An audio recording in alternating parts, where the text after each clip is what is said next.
Les dinosaures, les mammouths et l'homme de Néandertal comptent parmi les stars de l'histoire de l'évolution. Autrefois nombreux, ils ont fini par disparaître complètement. Mais ils ne sont pas les seuls. Plus de 99,9% des espèces qui ont vécu sur Terre se sont éteintes. La nôtre a fait son apparition relativement récemment. L'homme moderne, ou Homo sapiens, est né en Afrique de l'Est il y a à peine 200 000 ans. Notre gros cerveau nous a permis de coloniser les endroits les plus reculés sur la planète. Et aujourd'hui, nous sommes plus de 7 milliards.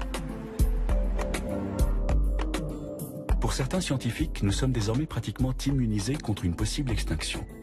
Pour d'autres, au contraire, la menace n'a jamais été aussi grande.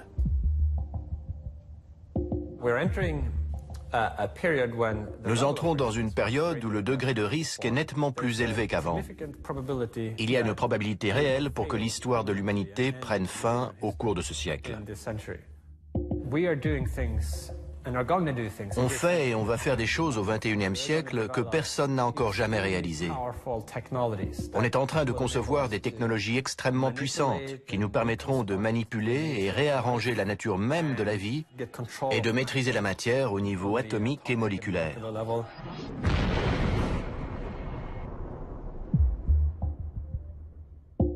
Nul ne peut dire si l'humanité est au début de son voyage ou bientôt à son terme. Et cette incertitude a donné naissance à un genre spécifique dans la culture populaire. Aujourd'hui, les scientifiques eux-mêmes s'intéressent aux catastrophes susceptibles de provoquer la disparition de notre espèce. Pendant la majeure partie de l'histoire de l'humanité, on a été relativement impuissant face aux risques existentiels. Mais aujourd'hui, les avancées scientifiques nous permettent de comprendre certains dangers que nous devrons affronter.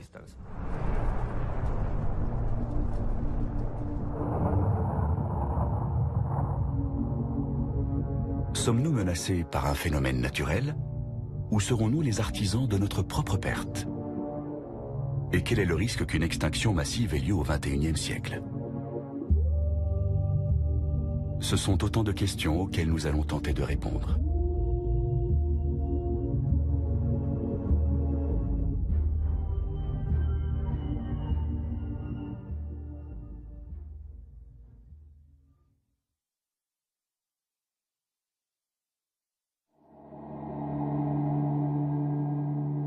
Le Soleil est l'étoile la plus proche de nous.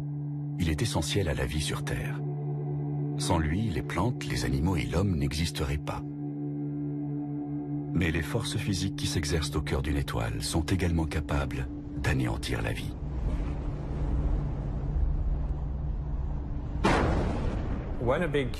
Quand une étoile massive explose, ça fait des dégâts. Et nous pourrions avoir la malchance de nous trouver à proximité de cet événement cataclysmique. Nous sommes directement menacés par l'explosion la plus titanesque qui se soit jamais produite dans l'univers.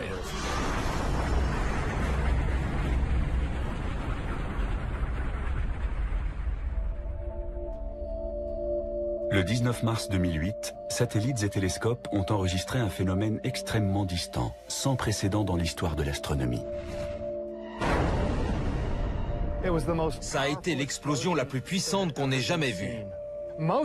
La plupart des objets célestes aussi lointains sont complètement invisibles, même avec les meilleurs télescopes. Mais ce sursaut gamma a été d'une telle violence.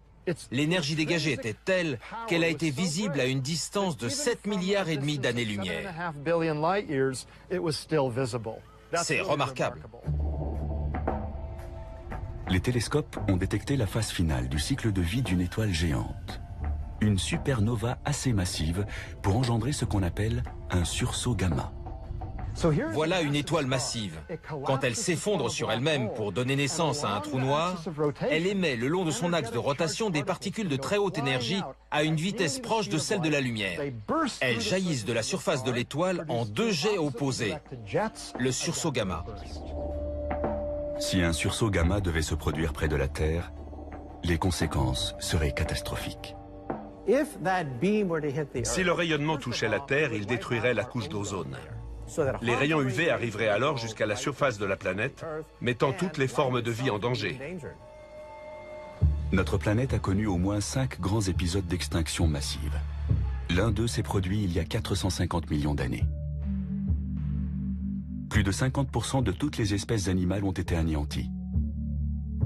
Pour certains scientifiques, les radiations cosmiques néfastes d'un sursaut gamma auraient joué un rôle dans cet événement.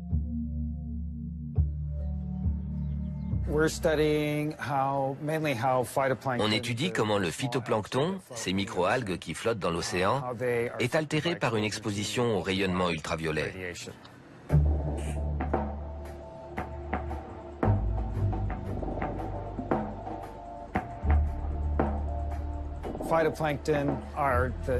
Le phytoplancton constitue le premier maillon de la chaîne alimentaire marine. Toutes les espèces marines en sont tributaires. On espère découvrir si sa réaction à une augmentation du niveau des UV pourrait être assez grave pour entraîner une extinction de masse. L'étude n'est pas terminée, mais elle montre déjà qu'une augmentation du rayonnement ultraviolet peut avoir des répercussions dévastatrices sur le plancton. Nos premiers travaux portaient sur une espèce de phytoplancton océanique, Synechococcus. On a constaté qu'il réagissait très fortement aux UV. La photosynthèse devient impossible. Si c'est bien un sursaut gamma qui a dévasté la Terre il y a 450 millions d'années, cela pourrait se reproduire. Les astronomes ont découvert une étoile dont le cycle de vie touche à sa fin et qui risque à tout moment de provoquer un énorme sursaut gamma. Voici le système binaire appelé WR104. Comparé à l'étoile dont la mort a été observée en 2008, il est tout proche de nous à seulement 7000 années-lumière. Or, les astronomes savent désormais que son axe de rotation est presque aligné sur la position de la Terre. Ce sont deux étoiles qui orbitent l'une autour de l'autre, comme ça. Leur plan orbital se trouve presque parfaitement dans le plan du ciel. Ça veut dire que l'axe de rotation de l'étoile qui va exploser pointe à peu de choses près dans notre direction. Si WR104 envoyait un jet de rayonnement gamma vers la Terre, le contre-coup pour notre planète serait dramatique. Le temps qu'elles arrivent jusqu'à nous, les radiations seront très atténuées, mais suffisantes pour provoquer des dégâts dans la haute atmosphère.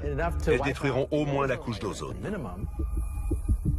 Or, sans la couche d'ozone, nous serions exposés à des niveaux dangereux de rayons ultraviolets. De plus, l'accumulation de composés azotés déclencherait des pluies acides. Les récoltes diminueraient, la chaîne alimentaire serait peu à peu perturbée et la vie marine s'éteindrait. Une fois la chaîne alimentaire terrestre paralysée, c'est toute la vie qui commencerait à disparaître.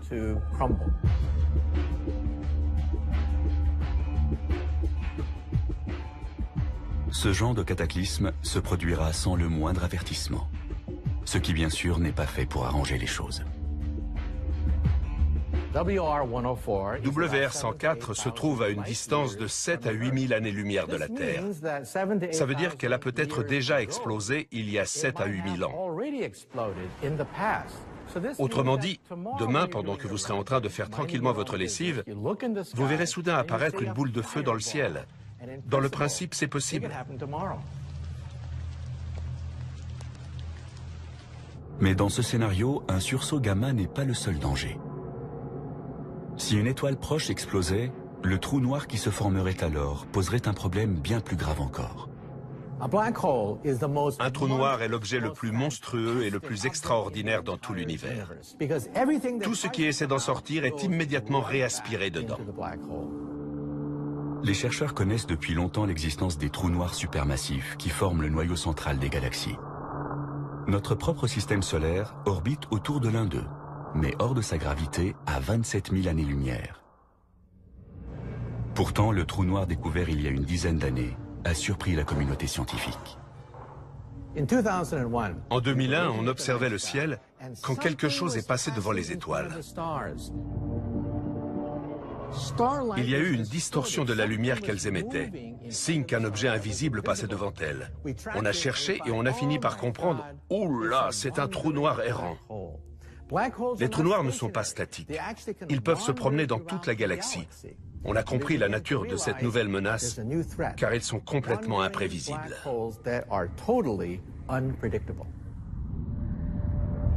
Les scientifiques pensent aujourd'hui que notre galaxie est sillonnée par des milliers de trous noirs errants.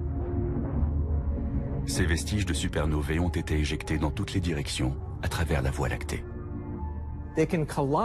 Certains se frappent de plein fouet et sont déviés dans une autre direction. C'est ce qui a dû se passer. À la suite d'une collision, celui-ci s'est retrouvé en orbite autour de la Voie lactée. Si un trou noir devait traverser notre système solaire, nous serions directement menacés. Si un trou noir s'approche de nous, on le saura par l'observation de nos planètes externes qui se mettront à osciller sur leur orbite. Si ce trou noir dépassait Saturne, l'orbite de la Terre serait déstabilisée. Notre planète serait poussée vers le Soleil ou éjectée dans l'espace. Le trou noir pourrait aussi l'avaler. Mais pour cela, il faudrait que l'aspirateur cosmique passe à seulement quelques centaines de kilomètres de nous.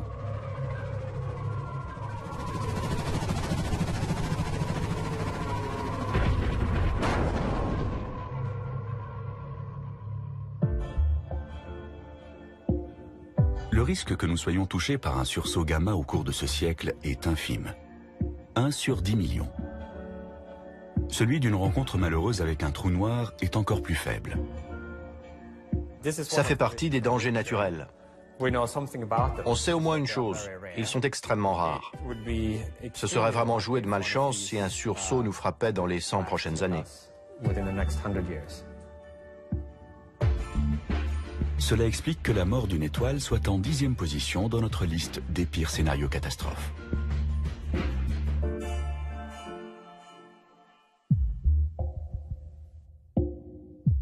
Celui classé à la 9e place est déjà plus plausible.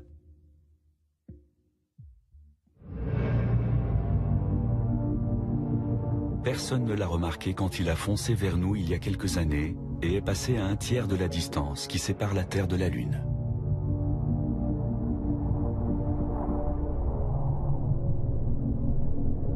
Ce n'est que 3 jours plus tard que les astronomes ont découvert cet astéroïde de 73 mètres de diamètre, baptisé 2002 MN. Il aurait suffi que son orbite soit légèrement différente pour qu'il heurte la Terre et réduise en champ de ruines une ville de la taille de Stockholm. N'ayant pas pu être prévenus à l'avance, les habitants auraient été décimés. Terminé. Pas un seul survivant à Stockholm.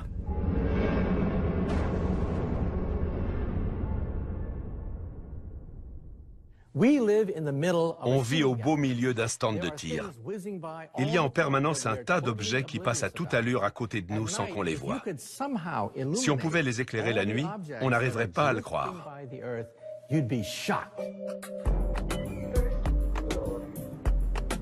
C'est dans un modeste bureau comme beaucoup d'autres que des chercheurs surveillent ces millions de projectiles cosmiques. Voilà, mon bureau est là. Voilà un schéma de la position actuelle de certains astéroïdes potentiellement dangereux. Si on affiche leur orbite, on voit tout de suite qu'il y a du souci à se faire. Tous les matins, Paul Chodas consulte ses mails. Cette simple tâche donnerait à beaucoup l'envie de retourner se coucher. Car un logiciel automatisé envoie directement à sa messagerie toutes les informations concernant les astéroïdes découverts récemment qui pourraient entrer en collision avec la Terre. Là, par exemple, on a un objet nouveau qui présente un risque de collision avec la Terre en 2071, avec une probabilité de 3 sur 1 million. Il a été découvert cette nuit. Tous les jours, il y a du nouveau. Un impact imprévu entre la Terre et un objet de la taille de 2002 MN n'a malheureusement rien d'invraisemblable.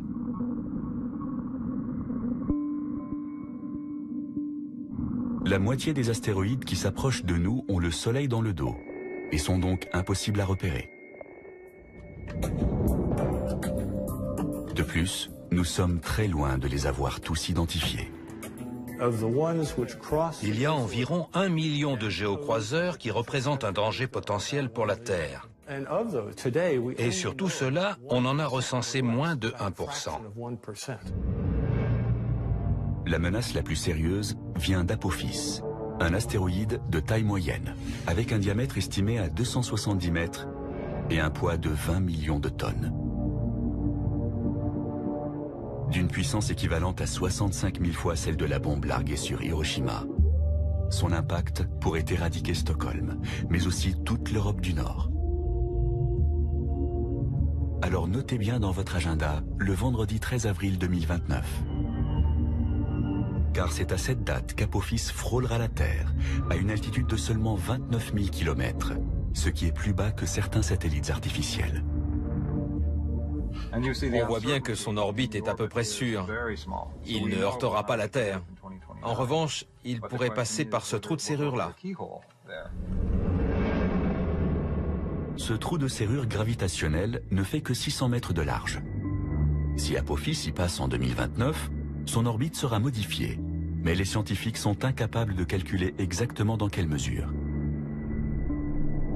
Or, il y a un petit risque pour que cette nouvelle orbite le place sur une trajectoire de collision avec la Terre 7 ans plus tard.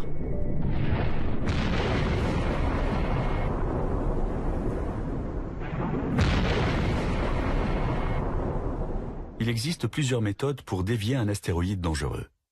À condition d'avoir assez de temps, la plus efficace serait d'utiliser un remorqueur spatial.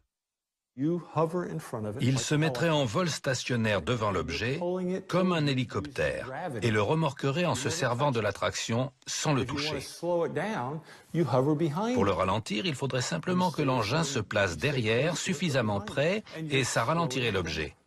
Et faire accélérer ou ralentir l'objet permettrait de le faire dévier sur une trajectoire voulue. Rusty Schweighardt a été un des astronautes du programme Apollo de la NASA. Aujourd'hui, il participe à l'élaboration d'une stratégie mondiale pour tenter de faire face à cette menace venue du ciel. On pourrait croire que l'Agence spatiale européenne ou la NASA aux États-Unis se sont fixés pour mission de protéger la Terre d'une collision avec un astéroïde. C'est faux. Il n'y a pas eu le moindre essai dans ce sens, ni les travaux d'analyse nécessaires parce que personne ne se sent responsable.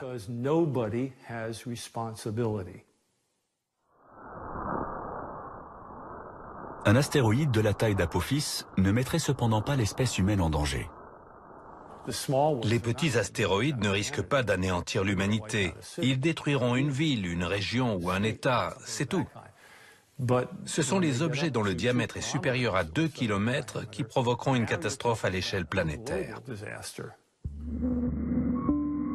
Les astronomes ont recensé plus de 800 astéroïdes qui sont proches de la Terre et qui font plus d'1 kilomètre de diamètre. Ils sont convaincus qu'il y en a peut-être une centaine d'autres à découvrir. Ce sont ces monstres qui pourraient modifier le cours de l'évolution.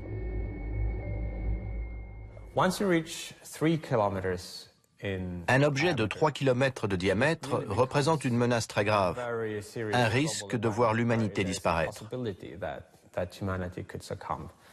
Et au-delà de 10 km de diamètre, il est à peu près certain que l'humanité disparaîtra. L'astéroïde, qui il y a 65 millions d'années a anéanti 75% de toutes les formes de vie sur notre planète, notamment les dinosaures, faisait une dizaine de kilomètres de diamètre. Sa collision avec la Terre a eu pour conséquence d'ouvrir la voie aux petits mammifères dont nous descendons. Mais rien ne dit que nous ferons partie des espèces survivantes si ce scénario se reproduit.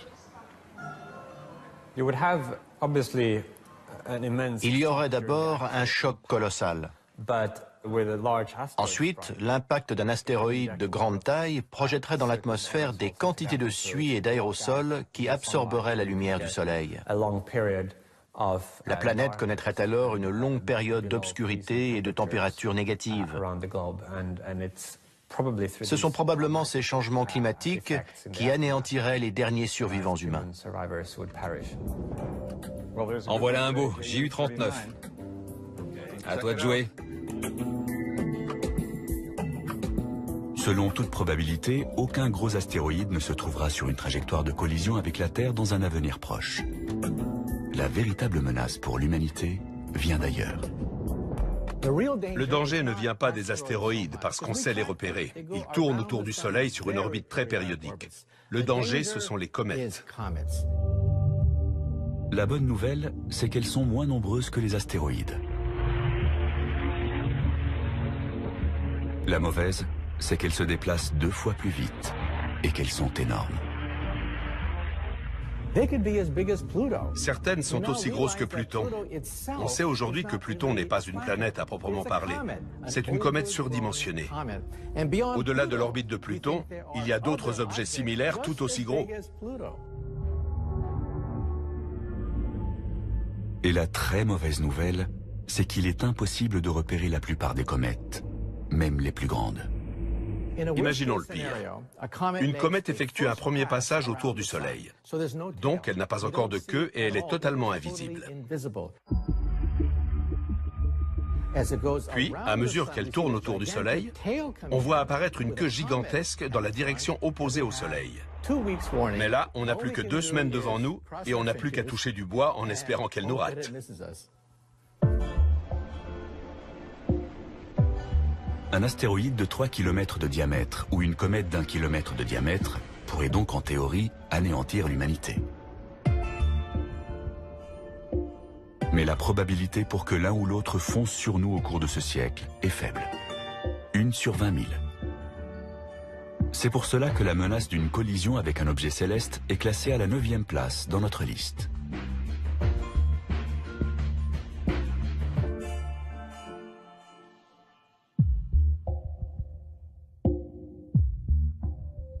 La menace suivante a 2 fois plus de risques de se produire.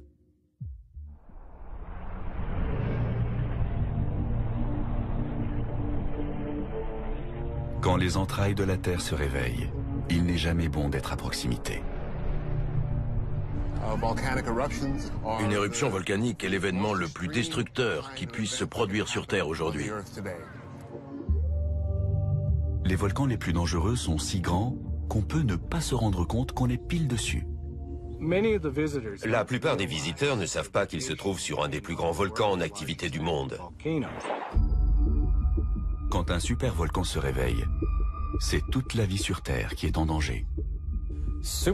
L'éruption d'un supervolcan est peut-être le type de cataclysme qui par le passé a déjà failli provoquer l'extinction de l'espèce humaine.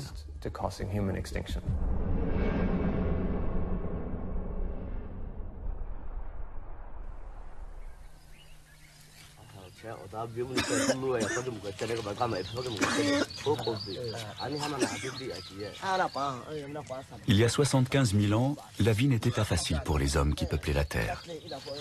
Une des périodes glaciaires récurrentes venait de commencer. Les températures étaient en baisse et la situation n'allait pas tarder à empirer. À l'autre bout du monde, sur l'île de Sumatra, il s'est produit une super éruption volcanique. Le Toba a rejeté dans l'atmosphère plusieurs milliers de kilomètres cubes de magma et de dioxyde de soufre. Nos ancêtres en Afrique de l'Est ont sans doute vu le ciel s'assombrir, peu à peu. La lumière du soleil était certainement très voilée, le ciel était presque complètement couvert. La température mondiale a chuté, devenant négative au niveau de l'équateur. D'après les scientifiques, l'hiver volcanique causé par l'éruption du Toba a duré au moins 5 ans et a failli entraîner la disparition totale de l'humanité.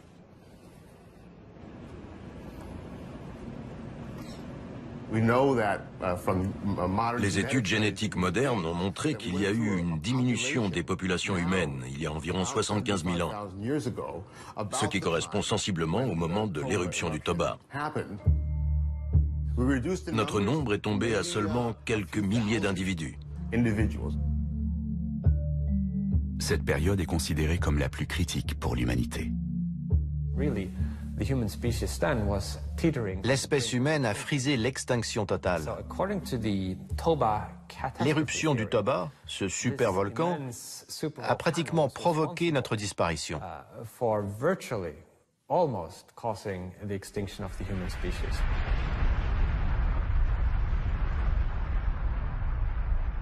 Mais des éruptions aussi violentes n'appartiennent pas au passé. On a recensé une dizaine de supervolcans encore en activité.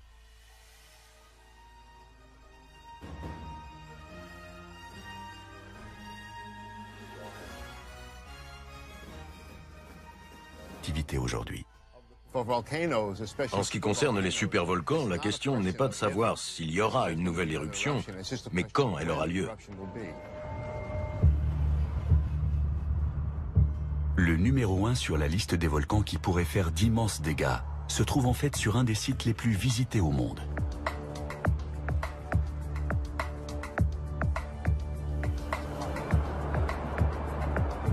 Chaque année, 3 millions de touristes se rendent à Yellowstone, aux États-Unis, afin d'admirer les paysages et la faune sauvage. Mais beaucoup ignorent qu'ils se promènent sur l'un des volcans les plus actifs de la planète. Pour la plupart des gens, qui dit volcan, dit éruption de matière dans toutes les directions, qui retombe sur un relief escarpé de forme conique. Une caldeira se forme quand une telle quantité de matière est éjectée, 1 millier de kilomètres cubes, que le sol s'affaisse et que ça forme une immense dépression. La caldeira de Yellowstone est gigantesque, 40 km de large sur 80 de long. À plusieurs kilomètres sous terre s'étend une chambre magmatique immense, sorte de super cocotte minute sous pression qui finira un jour par exploser.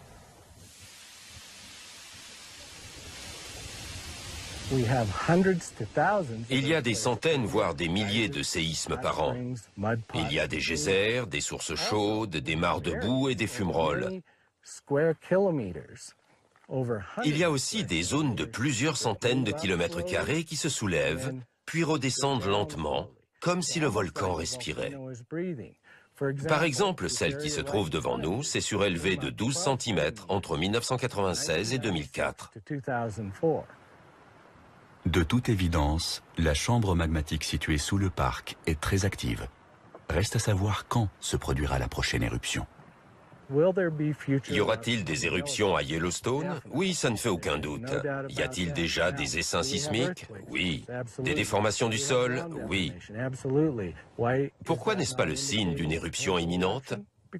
Parce que ça touche différentes zones. Et ce n'est pas causé par des mouvements du magma en un point précis. Malheureusement, ces propos rassurants ne sont que des conjectures, car les géologues savent très peu de choses sur le comportement d'un supervolcan avant une éruption. On n'a aucune expérience d'éruption volcanique de cette ampleur. Dans le cas qui nous intéresse, on ignore si ça arrivera dans une semaine, 1 an, 1000 ans ou 10 000 ans. On est incapable de prédire la date de la prochaine super-éruption à Yellowstone. On sait cependant que ce supervolcan s'est toujours réveillé avec une ponctualité étonnante. Il a un cycle éruptif très régulier, à peu près tous les 600 000 ans. La dernière éruption a eu lieu il y a un peu plus de 600 000 ans. Donc, si on se réfère à son comportement passé, on peut dire qu'il est en retard pour la prochaine. Quand ce moment sera venu, la Terre s'ouvrira et la lave commencera à jaillir. D'abord à un endroit, puis à plusieurs, jusqu'à ce qu'une ligne de fissure provoque l'effondrement du couvercle et que la chambre magmatique explose.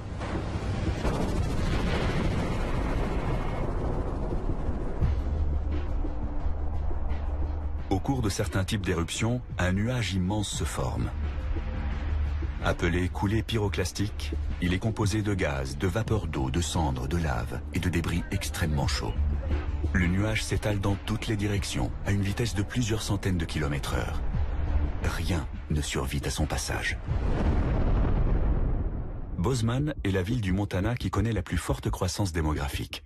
C'est de là que partent de nombreux touristes qui visitent Yellowstone.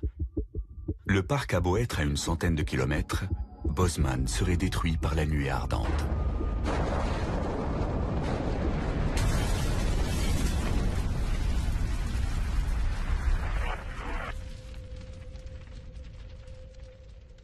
Le nuage, chargé des particules les plus fines, atteindrait une altitude de 25 000 mètres et s'étendrait lentement dans toute l'atmosphère. La conséquence principale serait d'ordre climatique. En imaginant le pire, il y aurait peut-être 5 ou 6 années pendant lesquelles la période de croissance serait diminuée, voire réduite à néant. Or, pour l'instant, on ne dispose pas de réserves de nourriture suffisantes qui nous permettraient de faire face à une situation de ce genre.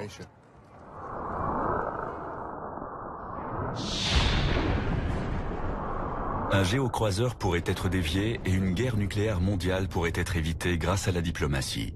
Mais il serait impossible d'arrêter l'éruption d'un supervolcan. Il n'existe pas de méthode mécanique pour soulager la pression au cœur d'un volcan. On peut percer un millier de trous de mine ou recouvrir Yellowstone d'une couche de 3 km d'épaisseur de ciment ou de béton armé. La nature gagnera toujours. On ne peut pas empêcher une éruption de ce type. Mais on peut prendre des précautions. Par exemple, en construisant des abris avec des réserves d'eau et de nourriture suffisantes pour que les gens puissent tenir 10 ans ou plus, le temps que la situation s'améliore à la surface. Le risque d'une super éruption au cours des décennies à venir est faible, de 0,1 à 0,2%. Espérons simplement que les survivants seront assez nombreux pour faire renaître la civilisation. Depuis que la Terre existe, les éruptions de supervolcans ont été 2 fois plus nombreuses qu'une collision avec un astéroïde ou une comète. C'est pour cela que cette menace occupe la 8e place dans notre liste.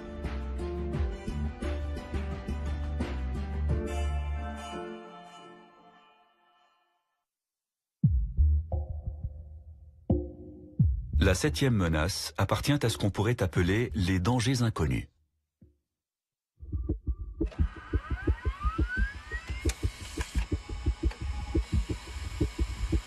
Une nuit d'août 1977, peu avant minuit, le radiotélescope de l'Université d'État de l'Ohio a capté un signal étonnant.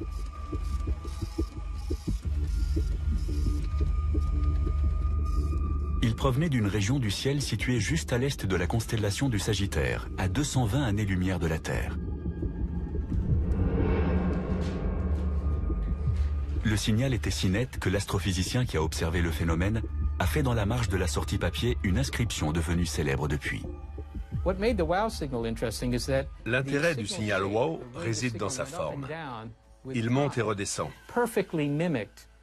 C'est la forme exacte d'un signal venu d'un point précis dans le ciel et qui se déplacerait avec les étoiles.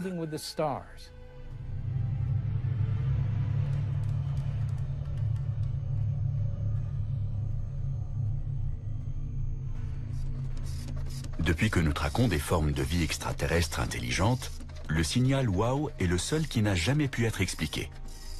Ce n'est ni un phénomène cosmique naturel, ni un signal d'origine humaine.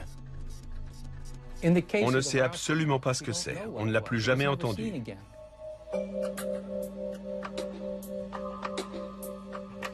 Se peut-il qu'ils existent, ces êtres d'une intelligence supérieure dépeints dans les romans et les films de science-fiction?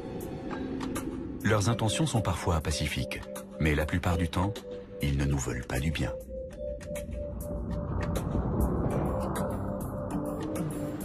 Allez, premier cliché de la nuit. C'est parti.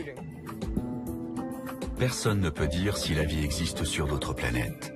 Mais grâce au progrès rapide dans le domaine de l'astronomie, ce n'est plus qu'une question de temps avant que nous puissions répondre à cette question. C'est une époque extraordinaire. Pour la première fois dans l'histoire de l'humanité, nous avons une chance de découvrir les premières planètes qui présentent des similitudes avec la Terre, qui orbitent autour d'une étoile et seraient susceptibles d'abriter la vie comme nous la connaissons. Depuis la première, découverte en 1995, les chasseurs de planètes des 2 côtés de l'Atlantique ont recensé environ 800 exoplanètes. Des planètes situées en dehors du système solaire qui orbitent autour d'une étoile. Quand on a détecté la première il y a une quinzaine d'années, on pouvait seulement dire si c'était une planète ou pas. Depuis, on a fait des progrès énormes et on commence à être capable de donner sa température, sa taille, sa gravité, à dire si elle est rocheuse ou gazeuse, si on peut se poser à sa surface. On avance. C'est comme dans un roman de science-fiction, sauf que c'est la réalité. Voici la première étoile recensée, autour de laquelle tournent des planètes qui pourraient être propices à l'éclosion de la vie. Le système Gliese 581 se trouve à 20 années-lumière de notre système solaire, et comme lui, il compte plusieurs planètes. Celle que les astronomes ont baptisée 581G et sa voisine 581D pourrait présenter des conditions favorables à la vie. En seulement quelques années, les astronomes ont repéré dans le voisinage de notre système solaire des planètes qui sont similaires à la Terre. Les spécialistes sont donc convaincus que leur nombre dans tout l'univers pourrait être colossal. Il y a une quantité phénoménale d'étoiles dans le ciel, une centaine de milliards. J'espère qu'il y en aura des millions où la vie existe. Mais s'agira-t-il de formes de vie intelligentes? C'est une autre question. Vous voyez cette ligne droite? C'est un signal qui pourrait nous fournir une explication. Au SETI, le programme de recherche de vie extraterrestre, les scientifiques en sont certains. Ce n'est qu'une question de temps avant qu'un contact soit établi. N'oublions pas que l'univers grouille de planètes. Peut-être que seule une sur 100 ou sur 10 000 est potentiellement intéressante, mais puisqu'il y en a un si grand nombre, peu importe. Voilà près de 50 ans que nous tentons d'écouter des signaux extraterrestres, mais jusqu'à présent, personne n'a rien détecté de plus prometteur que le signal WOW. Ça va changer. Ce réseau de télescopes va nous permettre de fouiller le ciel beaucoup plus rapidement.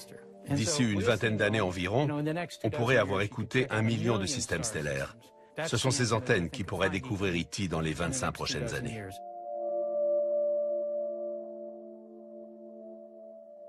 Mais ces extraterrestres pourraient-ils représenter un danger? Nul ne voit d'inconvénient à ce que le SETI cherche d'éventuels signaux. En revanche, ce que fait cet homme n'est pas du goût de tout le monde. Alexandre Zaitsev est un radioastronome russe. Personne n'a envoyé autant de messages dans l'espace que lui. Le dernier a été émis en 2008 en direction du système Gliese 581. C'est comme si on construisait un pont entre nous et une autre civilisation à l'autre bout.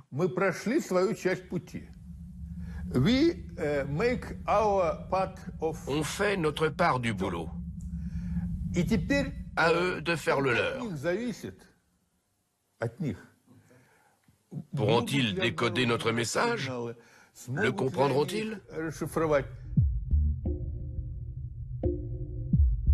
S'il existe dans le système Gliese 581 des êtres vivants capables de recevoir ce message quand il arrivera, au printemps 2028, ils apprendront beaucoup de choses sur nous. Ce message contient entre autres une liste des ressources naturelles de la Terre, comme les minéraux et les métaux, une carte qui montre l'alignement des continents, ainsi qu'un guide du génome humain.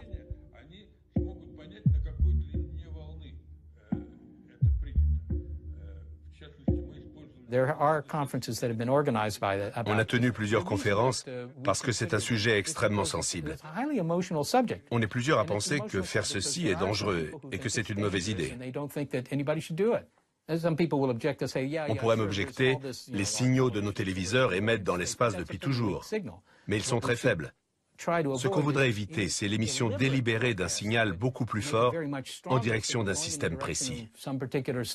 Mais Alexandre Zaitsev n'est pas d'accord.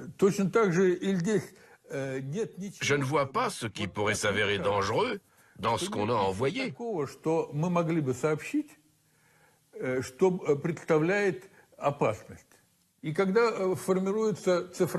Toutes les émissions numériques transmettent des informations connues dans tout l'univers.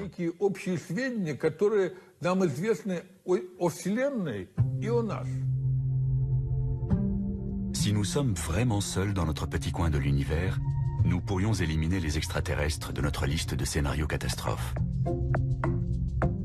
Mais si des formes de vie intelligentes existent quelque part, il se pourrait parfaitement que ces êtres aient un comportement violent et agressif, tout comme nous. Dans ce cas, nous pourrions avoir des ennuis. Regardez l'histoire. À chaque fois qu'une société plus évoluée a croisé la route d'une société moins avancée, ça a généralement mal tourné pour cette dernière. Quand les Indiens Arawak qui peuplaient l'île d'Hispaniola, aujourd'hui Haïti, ont vu les Blancs arriver à bord de leur navire, ils ignoraient que leur destin était scellé. 3 générations plus tard, cette population de plus d'1 million d'individus avait été anéantie. Si des extraterrestres voulaient se débarrasser de nous, ils n'auraient aucun mal à le faire.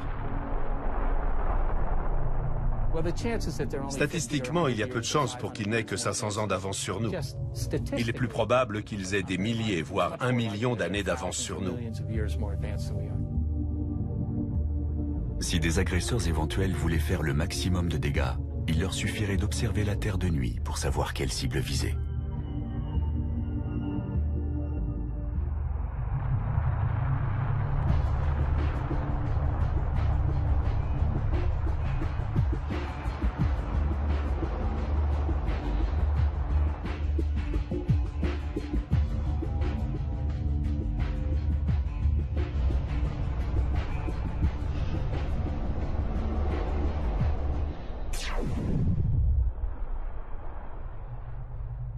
Ils ne seraient même pas obligés de se déplacer.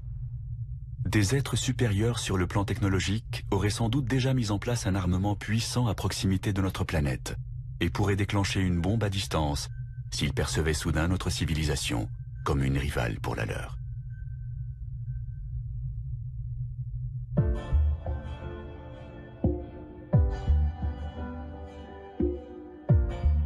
Il y a quelques siècles à peine, les hommes ignoraient tout de la menace posée par les astéroïdes et les supernovées. Aujourd'hui, nous connaissons leur existence. Mais le danger que représente une civilisation extraterrestre est plus délicat à estimer. Je dirais qu'il est faible, mais il est très difficile à évaluer. Et ne serait-ce que pour cette raison, on ne peut pas l'écarter. Étant donné que l'humanité ne survivrait certainement pas à une rencontre du troisième type, cette menace est classée en 7e position sur notre liste.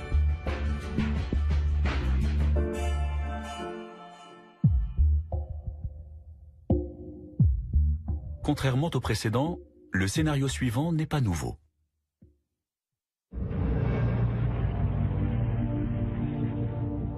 Par bien des aspects, les bactéries, les virus et les parasites sont les organismes vivants les plus coriaces sur Terre. Chaque animal et chaque plante héberge ses propres souches virales. La coexistence entre l'hôte et son compagnon microscopique est souvent pacifique, mais pas toujours. Parmi les risques de catastrophes planétaires, une pandémie naturelle figure assez haut dans la liste. Au cours de l'histoire, ces organismes ont fait des millions de victimes, et ce n'est pas terminé. Avec la généralisation des voyages, une pandémie pourrait se répandre très rapidement dans le monde entier. Ce n'est pas parce que nous avons survécu à ce type d'événements par le passé qu'ils ne nous seront pas fatals à l'avenir.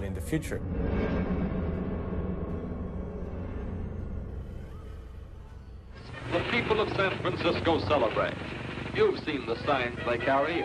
Kaiser Wilhelm. 1918. Partout dans le monde, on fête la fin de la Première Guerre mondiale, comme ici sur Market Street à San Francisco. La victoire des Alliés met un terme à 4 années de cauchemar. Pourtant, un nouvel ennemi est en embuscade. Un ennemi bien plus meurtrier que les obus ou les gaz toxiques. Sur ces images, on remarque que certains portent des masques. Baptisée grippe espagnole, une pandémie se propage comme une traînée de poudre.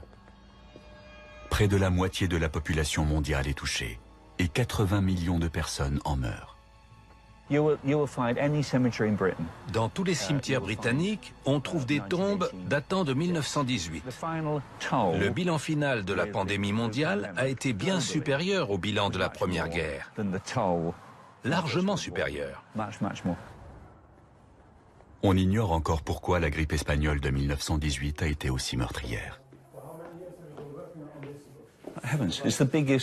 D'une certaine façon, c'est le plus grand mystère du XXe siècle.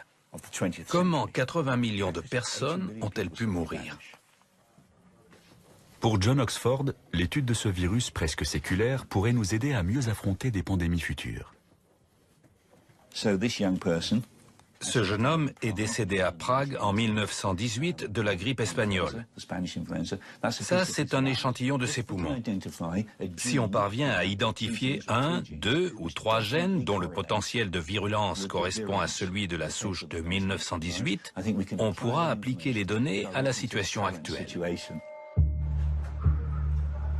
Près d'un siècle plus tard, d'autres souches virales sont apparues, comme la grippe aviaire et la grippe porcine.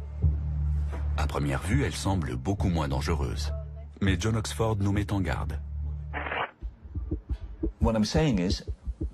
La grippe aviaire n'a pas encore tué autant de monde, mais elle continue d'évoluer et de se perfectionner. Elle pourrait devenir capable de se propager depuis le sud-est asiatique. Il faut savoir que pendant la Première Guerre mondiale, dans le camp militaire britannique d'Étaples, il y avait eu environ 200 morts. 2 ans plus tard, le virus avait pris de la vitesse, un peu comme un avion, et tué 80 millions de personnes. C'est ça le danger.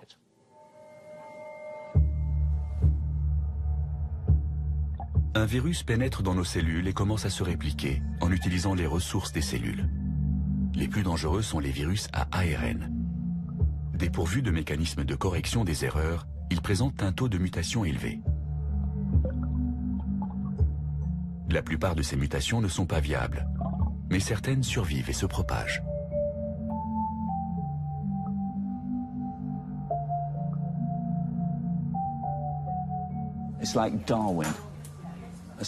Comme le disait Darwin, c'est le plus fort qui survit. Un virus lâche un grand nombre de mutants dans la nature pour être sûr qu'il y en aura un qui résistera. Le caïd de la bande, le plus virulent. C'est celui-ci qui se propage. Les choses se gâtent quand un virus à ARN hébergé par un animal contamine l'homme. Des souches différentes peuvent se combiner pour créer une souche nouvelle, qui prend le système immunitaire complètement au dépourvu. Il y a un siècle, c'est ainsi que le VIH est passé du singe à l'homme. Le SRAS et le virus Ebola ont été transmis par les chauves-souris. Une maladie qui saute de l'animal à l'homme est appelée zoonose. Les chasseurs de virus comme Nathan Wolfe en découvrent régulièrement de nouvelles. Quand il y a des animaux sauvages apprivoisés dans un village, il y a un risque pour qu'enfants et adultes se fassent mordre. Les gens qui chassent et dépècent un animal sont forcément en contact avec le sang et les fluides corporels susceptibles d'abriter des maladies infectieuses.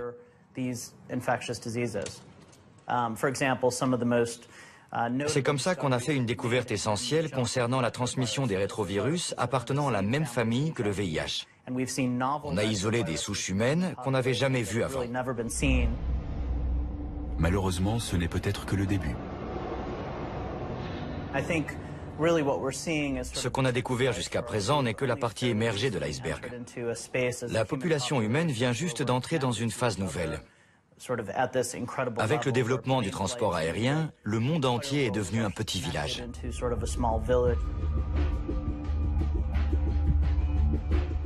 Grâce à des logiciels sophistiqués, les scientifiques de l'Institut royal de technologie à Stockholm ont pu établir comment notre civilisation réagirait à une pandémie d'une ampleur similaire à celle de la grippe espagnole de 1918. Leurs conclusions ne sont pas encourageantes. On a fait de nombreuses simulations de ce scénario avec nos logiciels et la progression est spectaculaire. Imaginons qu'une personne contaminée en Asie du Sud-Est rentre à Stockholm. Au moment où l'avion atterrit à l'aéroport d'Arlanda, 5 personnes, dont le porteur de la maladie, seront contaminées. Ensuite, la contagion se propagera dans tout le pays extrêmement rapidement. Le virus contamine les foyers et les lieux de travail, mais plus particulièrement les endroits publics très fréquentés. Mettre au point un vaccin et pouvoir en assurer la distribution à temps est quasiment impossible. Les répercussions se font sentir au bout de 2 mois. La 8e semaine, 100 000 personnes sont atteintes. La 9e, 300 000. Puis les chiffres grimpent en flèche jusqu'à ce que toute la population soit contaminée ou décède. Les résultats de cette simulation sont effrayants. Près de 7 millions de Suédois sont touchés par la maladie. Un demi-million de personnes en meurent. Si on assistait aujourd'hui à l'émergence d'un nouveau virus, notre système de santé publique s'effondrerait. On serait confronté à des problèmes absurdes, comme le nombre de morts à enterrer en une semaine. À l'échelle mondiale, 70% de la population serait contaminée et 1 milliard d'êtres humains mourraient.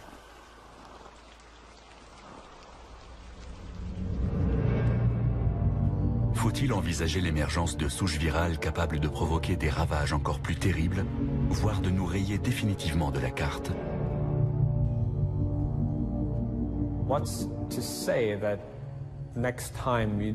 Imaginons que la prochaine fois apparaisse un virus qui combine la virulence et le taux de létalité du virus Ebola, la transmissibilité de la grippe et la période d'incubation du VIH. Les conséquences seraient sans aucun doute gravissimes. À la façon d'un cheval de Troie en informatique, ce virus diabolique se propagerait dans le monde entier sans que nous en soyons conscients et finirait par nous anéantir. C'est un scénario peu probable, mais possible malgré tout. Il ne faut jamais sous-estimer un virus. Jamais. En principe, il n'y a aucune raison pour que la nature n'en soit pas capable. Cela exigerait une combinaison improbable de processus d'évolution. Mais c'est certainement un des principaux risques existentiels envisagés jusqu'à présent.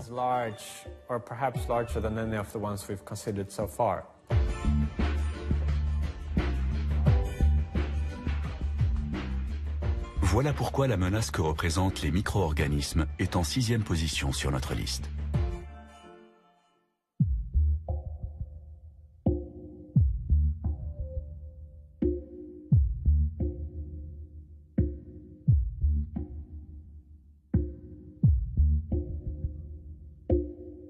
La séparation entre les primates et les premiers hominidés s'est faite sur environ 6 millions d'années et a été émaillée d'innombrables catastrophes.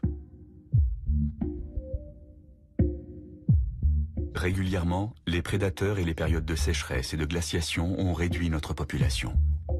Mais un petit nombre est toujours parvenu à survivre et à évoluer jusqu'à aujourd'hui. Étant donné qu'on survit à tous les dangers de la nature depuis 100 000 ans, il paraît peu probable qu'un de ces dangers nous soit fatal au cours des 100 prochaines années.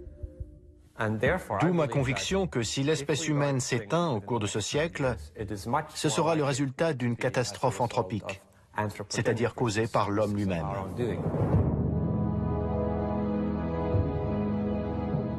Le deuxième volet de ce documentaire nous emmènera à Pripyat, véritable fenêtre sur ce que serait le monde.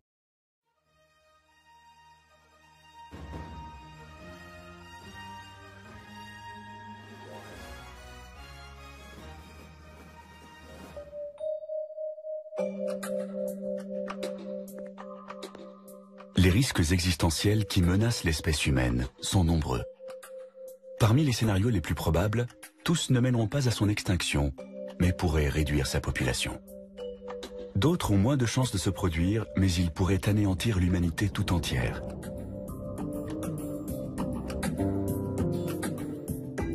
Dans notre liste des 10 scénarios pour une fin du monde au XXIe siècle, nous avons classé les dangers naturels de la 10e à la 6e place.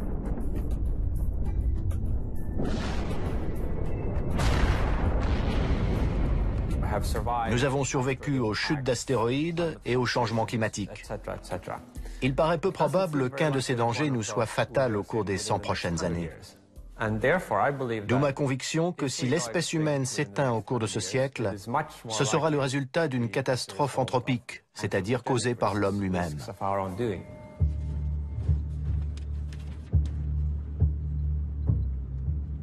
De loin, Pripyat ressemble à n'importe quelle ville en béton construite en Ukraine dans les années 1970. Mais dès qu'on s'approche, le tableau change.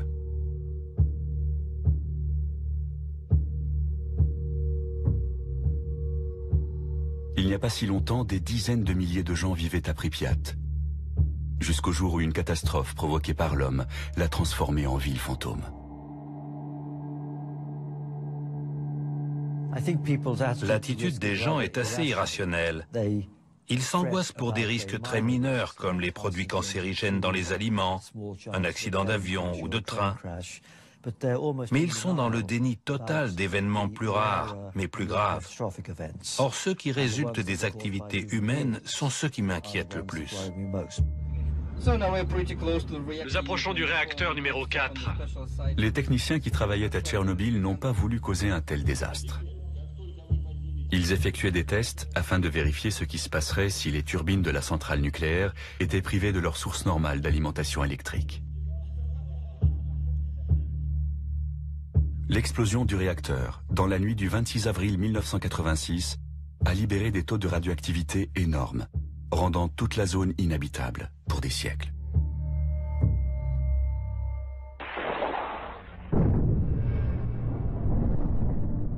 Se pose alors la question, serions-nous capables de provoquer un accident encore plus grave? Une catastrophe telle que l'humanité serait anéantie.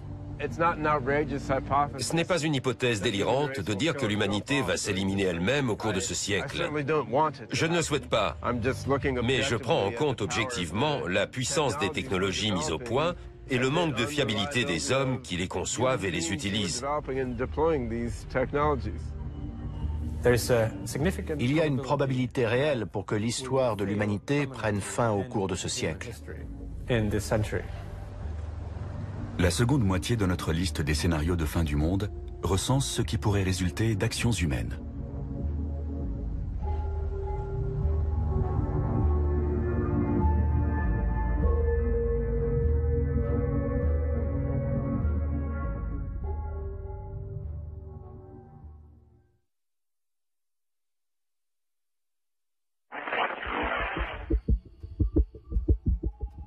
Trois semaines avant que la bombe atomique ne soit larguée sur Hiroshima, le premier essai d'armes nucléaires de toute l'histoire a eu lieu dans le désert au Nouveau-Mexique. Prévu le 16 juillet 1945, le test baptisé Trinity avait soulevé certaines inquiétudes. Dès 1942, le physicien Edward Teller avait émis des doutes sur sa sûreté. D'après lui, en théorie, une bombe atomique pouvait déclencher une réaction en chaîne susceptible d'enflammer l'atmosphère autour de la planète. Que se passerait-il si l'explosion d'une bombe atomique enflammait l'atmosphère? Après tout, il se produit une petite réaction nucléaire dans une bombe de ce type. Qui sait si tous les atomes dans l'atmosphère ne pourraient pas être entraînés dans cette réaction en chaîne? L'hypothèse avait été prise suffisamment au sérieux pour qu'on mène une étude et qu'on charge des scientifiques de calculer ce risque.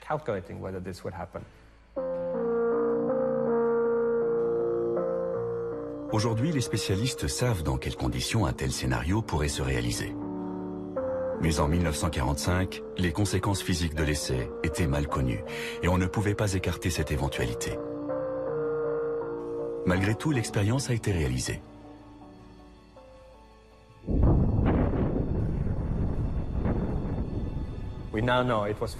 On sait depuis que ça ne pouvait pas se produire.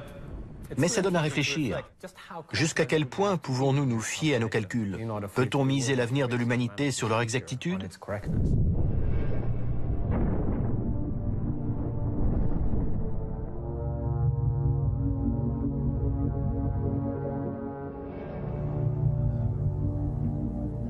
De nos jours, les scientifiques mènent d'autres expériences dans le domaine de la physique. Ainsi, le plus grand accélérateur de particules du monde, qui se trouve au CERN à Genève, permet d'atteindre des niveaux d'énergie sans précédent.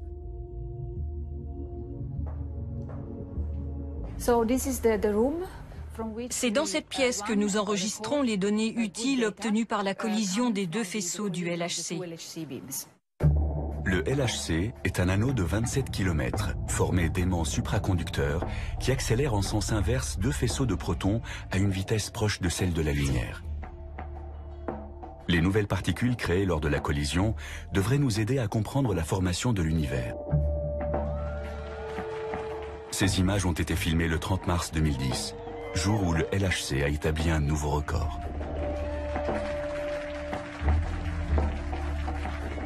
Pour la première fois, les deux faisceaux ont été accélérés à une énergie de 3,5 TeV par faisceau. On a vu sur les détecteurs les jets de particules produits lors de cette collision sans précédent.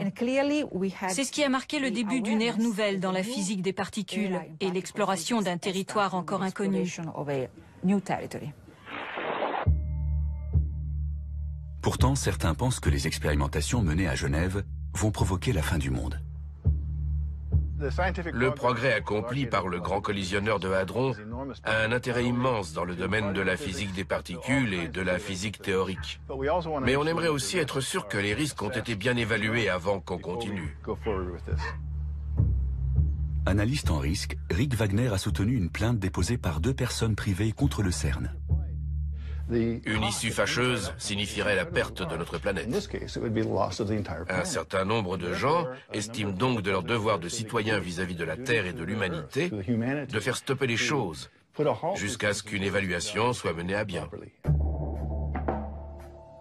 Un professeur allemand a lui aussi déposé une plainte contre le CERN. Les physiciens devraient faire le maximum pour trouver le point faible de leur théorie. Je suis simplement de ceux qui leur disent « faites attention ». Otto Rössler affirme que les chercheurs du CERN ont pris un risque ce fameux jour de mars 2010. L'énergie de ces collisions a été multipliée par 4 cette année, contre mes recommandations. Si elle atteint les niveaux prévus, d'après mes calculs, il y a un risque de 8% pour que la Terre, rétrécisse, jusqu'à ne plus faire que 2 cm de diamètre dans quelques années.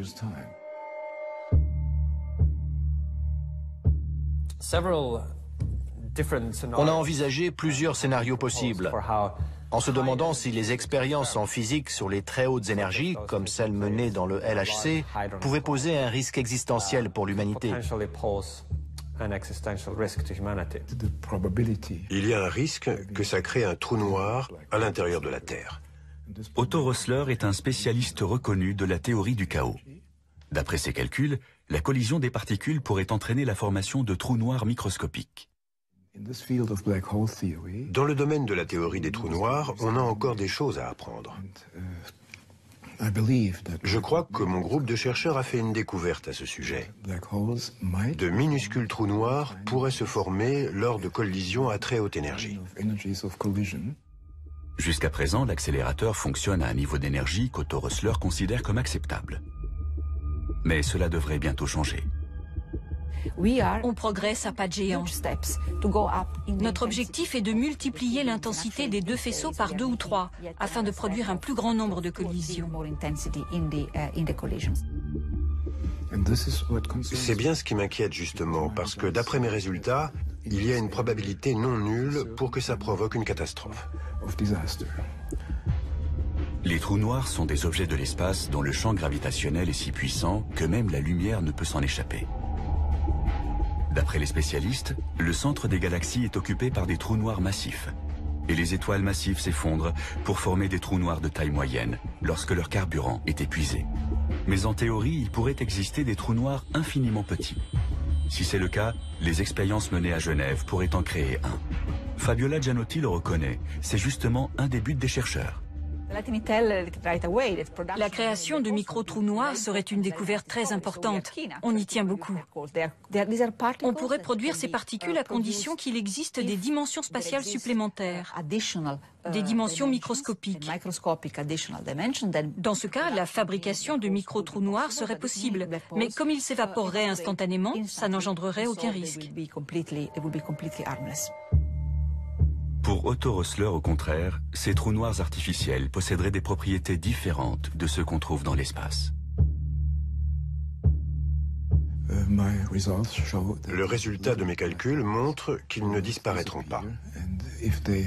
S'ils sont assez lents pour rester à l'intérieur de la Terre, ils finiront par la dévorer de l'intérieur. Reste à savoir combien de temps cela prendra. Si l'on en croit le scénario d'Otto Rössler, un trou noir artificiel traverserait le champ magnétique de confinement de l'accélérateur de particules. Sous l'effet de la gravité, le trou noir serait attiré au centre de la Terre, où il grossirait en absorbant les atomes autour de lui, d'abord lentement, puis de plus en plus vite. Il aurait les caractéristiques d'un quasar. Il produirait 2 jets d'énergie dans 2 directions opposées qui finiraient par fuser de la Terre. C'est là qu'on se rendrait compte de la présence de cette machine qui finirait par avaler la Terre de l'intérieur plus ou moins rapidement.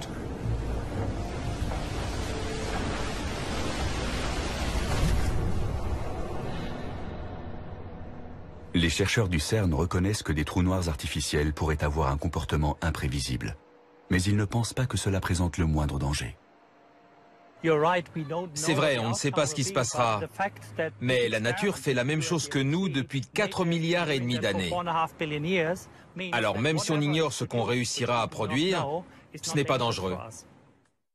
Le risque que les expériences menées au CERN finissent par détruire l'humanité est très probablement nul. Pour l'instant, aucun physicien éminent ne partage les inquiétudes d'Otto Rössler au sujet des micro-trous noirs artificiels. Mais on ignore ce que les scientifiques construiront à l'avenir dans l'espoir de dompter les forces de la nature. Si on considère les expériences physiques qu'on n'a pas encore imaginées, le risque est faible, mais nettement plus important que celui présenté par un astéroïde ou une super-éruption. Une crise politique sans précédent pourrait conduire à un nouveau test Trinity, et la perspective de fabriquer des armes puissantes pourrait amener les gouvernements et les chercheurs à négliger les questions de sécurité. Comme c'était la guerre et que les avantages potentiels étaient immenses, ils ont procédé à l'essai. Ils ont eu de la chance. Mais quand on joue à la roulette russe, on n'a pas toujours de la chance. Sur notre liste des 10 dangers existentiels possibles, les expérimentations risquées occupent la 5e place. Si les expériences dans le domaine de la physique entrent dans la catégorie des menaces théoriques, le scénario suivant est en revanche très concret.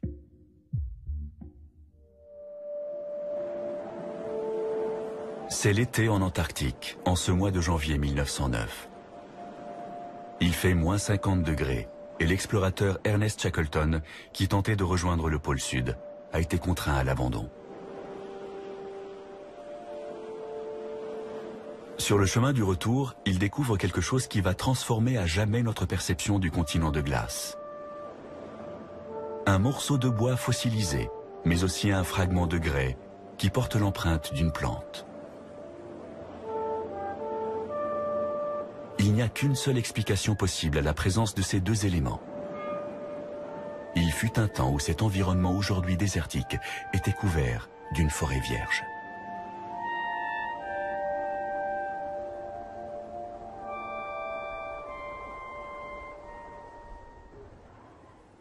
Le climat de notre planète a connu de nombreuses variations, mais à l'époque de Shackleton, cette réalité n'était pas encore bien comprise. La Terre a connu une alternance de glaciation et de périodes beaucoup plus chaudes, comme celle connue sous le nom de maximum thermique du Paléocène-Éocène. La diversité biologique a diminué à cause des températures trop chaudes autour de l'équateur, et les formes de vie ont migré vers les régions polaires. Il n'y avait pas de calotte glaciaire sur Terre. L'Antarctique et le Groenland n'étaient pas recouverts par les glaces. On sait aujourd'hui que l'Arctique et l'Antarctique étaient peuplés de crocodiles et plantés de palmiers. Nous allons maintenant connaître une nouvelle période de réchauffement. Mais cette fois, c'est nous qui en sommes la cause. On joue avec le matériau vital de la planète. On fait des expériences sur la Terre, sur nous et sur tous les autres organismes vivants. Mais on ne sait pas combien de temps on a avant qu'il ne soit trop tard. 10 ans ou un siècle? Tous les signes du réchauffement climatique sont là, et pratiquement tous les climatologues s'accordent à dire que les changements auront des répercussions graves. Le rapport du GIEC de 2007 a confirmé tous les rapports des années précédentes. On avait tiqué en 1995, on a commencé à s'inquiéter vraiment en 2001, et d'un seul coup, en 2007, on s'est rendu compte que c'était encore pire que ce qu'on pensait. On ignore jusqu'à quel point la situation risque de se dégrader. Les scientifiques craignent que nous dépassions une limite au-delà de laquelle les changements seront irréversibles. C'est ce qu'on appelle le point de basculement. Dans l'état actuel des choses, je n'exclus pas que la fonte des glaces qu'on enregistre au Groenland ait déjà créé une situation irréversible. Mais on ne s'en rendra pas compte avant 25 ou 50 ans. Une fois que la machine est lancée, on ne peut plus l'arrêter. C'est le point de basculement.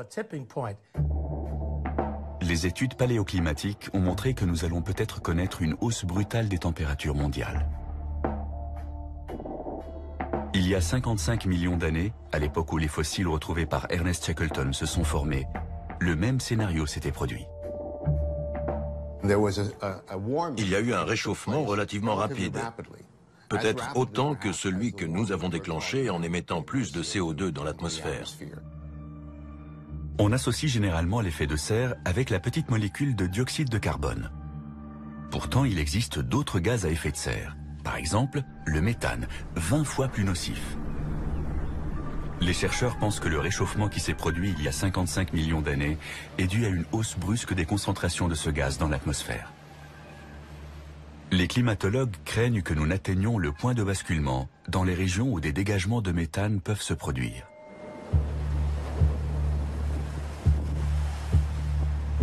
Les plus grandes réserves de méthane naturel se trouvent dans le sous-sol de la toundra sibérienne et le pergélisol sous-marin de la mer de Sibérie orientale. C'est également cette zone qui connaît actuellement l'augmentation de température la plus notable. L'association des deux n'augure rien de bon. Depuis le début du XXIe siècle, le printemps et l'été ont été plus chauds là-bas de 4 degrés par rapport à la moyenne relevée pour les années 1970 à 1999. C'est énorme dans cette région où le pergélisol est aussi étendu. Le pergélisol sous-marin contient de grandes quantités de méthane, un gaz à effet de serre très puissant. D'après les estimations, il y en a tellement dans cette région côtière immense qu'il suffirait qu'1% seulement soit libéré dans l'atmosphère pour accélérer le processus de réchauffement.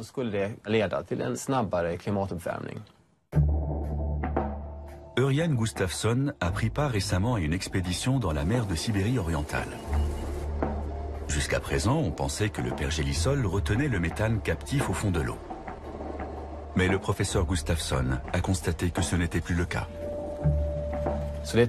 On a effectué des milliers de prélèvements à différents endroits de cette zone. On s'est aperçu, contrairement à ce qu'on pensait avant, que le méthane s'échappait du sous-sol sur près de la moitié de ce territoire. La quantité de méthane émise dans l'atmosphère équivaut à 8 millions de tonnes chaque année. Personne ne peut dire à quel moment le point de basculement sera franchi, ce qui libérera des quantités phénoménales. Tout dépend de notre capacité à réduire nos émissions de gaz à effet de serre. Avant la révolution industrielle, il y a 150 ans, le taux de dioxyde de carbone dans l'atmosphère était de 270 parties par million. Aujourd'hui, il est de 390 ppm, soit une augmentation de près de 50%. Carbon dioxide emissions have been going up, up, up. Les émissions de CO2 n'ont cessé de croître. Si on continue à ce rythme, on atteindra certainement un taux de 800 à 1000 ppm à la fin de ce siècle. Je n'hésite pas à le dire, ce serait une catastrophe. Steven Schneider est un des principaux experts du panel des Nations Unies sur le climat. Il a tenté de savoir comment notre planète réagirait dans un tel cas. Avec un taux de 1000 ppm, le réchauffement serait de plus de 4 degrés, peut-être même 6 ou 8. Il y aurait une déglaciation au Groenland, avec une montée du niveau des mers de 5 à 10 mètres, des ouragans plus fréquents et des super incendies. Jusqu'à 40% des espèces pourraient disparaître. L'Europe serait en proie aux inondations monstres. Ciao Venise. Et tout le monde se dirait qu'est-ce qu'on a fait? Mais ce réchauffement rendrait-il la planète inhabitable, au point de provoquer la disparition de l'espèce humaine? Je fais partie des moins pessimistes. Certains collègues pensent qu'en effet, ce scénario catastrophe entraînerait l'extinction de l'humanité. Selon eux, le réchauffement déclencherait la libération de tout le méthane contenu dans la toundra et sous la mer. Au lieu d'être de 1000 ppm, le taux de ce gaz atteindrait le double. Confrontés à une crise grave, nous serons peut-être forcés de recourir à des mesures extrêmes. L'idée serait de modifier volontairement le climat de la Terre. Par exemple, en injectant de la suie dans l'atmosphère ou en mettant sur orbite des miroirs qui intercepteraient une partie de la lumière du Soleil. C'est ce que l'on appelle la géo-ingénierie. Cela consiste à mettre en œuvre des techniques qui empêcheraient la planète de se réchauffer. Une sorte de solution de repli au cas où nous serions incapables de réduire nos émissions de CO2. Mais beaucoup de spécialistes redoutent que ça ne fasse qu'empirer les choses. Les projets de la géo-ingénierie ne sont pas sans danger. On sait très bien que quand l'homme commence à bidouiller des systèmes complexes qu'il ne comprend pas très bien, il y a forcément des effets secondaires.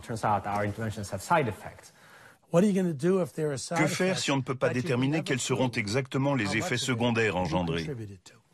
Il y a un risque pour que le remède soit pire que le mal. C'est une expérience très dangereuse. Il est peu probable que l'homme provoque un jour une catastrophe climatique telle qu'elle rende la planète inhabitable. Mais dans le pire des cas, nous serons peut-être obligés de faire comme la faune et la flore il y a 55 millions d'années. Migrer vers l'Antarctique, libérer des glaces.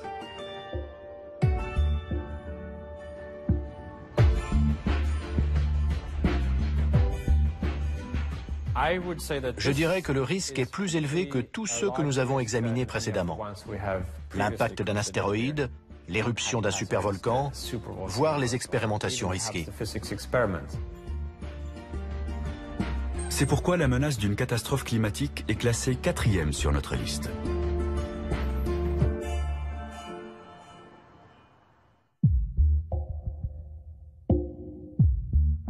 Dans un passé récent, aucun risque n'a été aussi réel que le suivant.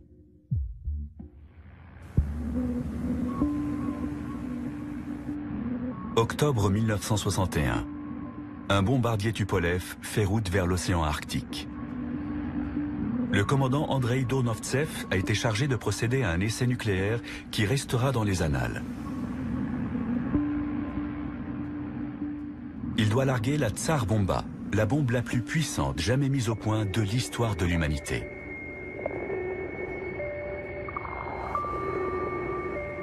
« 50 mégatonnes, l'équivalent de 3000 fois celle d'Hiroshima.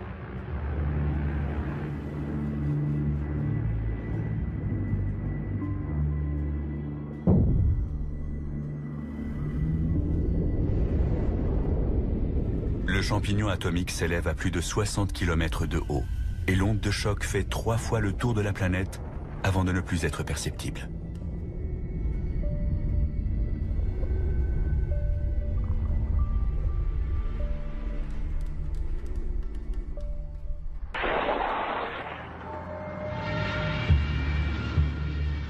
Cet essai a lieu au plus fort de la guerre froide, 6 mois après l'affaire de la baie des Cochons et 1 an avant la crise des missiles à Cuba. Des événements qui auraient pu déboucher sur une 3e guerre mondiale. Dans les années 1970, il y avait plus de 70 000 armes nucléaires dans le monde. Aujourd'hui, cet arsenal est sensiblement plus modeste, mais il reste encore des milliers de missiles américains et russes. Il suffirait d'appuyer sur un bouton pour déclencher l'apocalypse. Ce point représente la puissance explosive cumulée de toutes les bombes larguées pendant la Seconde Guerre mondiale. Entre 2 et 3 mégatonnes et 15 millions de victimes. Tout le reste, c'est la puissance explosive de l'ensemble de l'arsenal nucléaire aujourd'hui.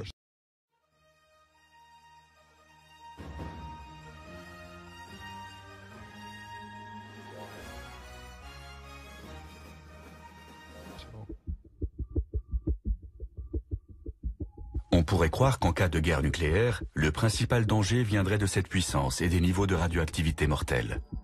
En réalité, les répercussions les plus graves seraient causées par autre chose. Une bombe nucléaire, c'est un petit bout du soleil sur Terre pendant une fraction de seconde. L'éclat est tellement brillant qu'il agit comme une allumette et brûle absolument tout dans un rayon d'une dizaine de kilomètres. La fumée de ces incendies resterait dans l'atmosphère pendant de nombreuses années. Ça bloquerait la lumière du soleil et le refroidissement et l'obscurcissement provoqueraient alors un bouleversement climatique. Le fracas des bombes s'étue. Dans le silence, un nuage s'élève dans le ciel. Les travaux d'Alan Robock montrent que l'arsenal atomique actuel suffirait à causer un hiver nucléaire. Voilà le nuage de fumée et sa distribution dans l'atmosphère. Les vents le pousseraient autour du globe et en l'espace de 2 semaines, toute la planète serait touchée. Peu importe la direction que prendrait la fumée, elle serait distribuée par les vents sur presque toutes les zones habitées en 15 jours.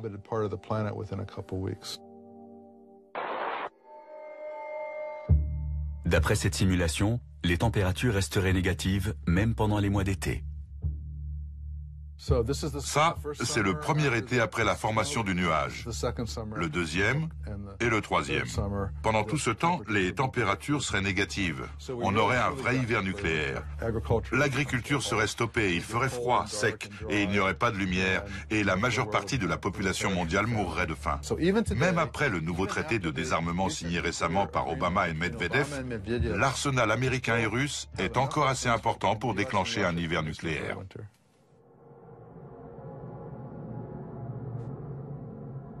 La guerre froide a pris fin au début des années 1990 et la situation politique est nettement moins tendue.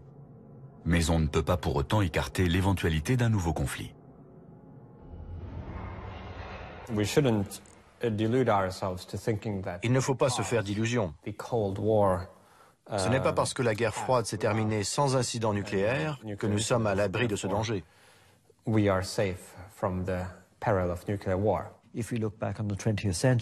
Voyez comment la situation géopolitique a changé au XXe siècle. 2 guerres mondiales, l'essor puis la chute de l'Union soviétique. Personne ne peut prédire quelle sera la situation dans la seconde moitié du XXIe siècle. Il est tout à fait possible qu'une crise entre 2 nouvelles superpuissances soit gérée de façon moins heureuse que pendant la guerre froide.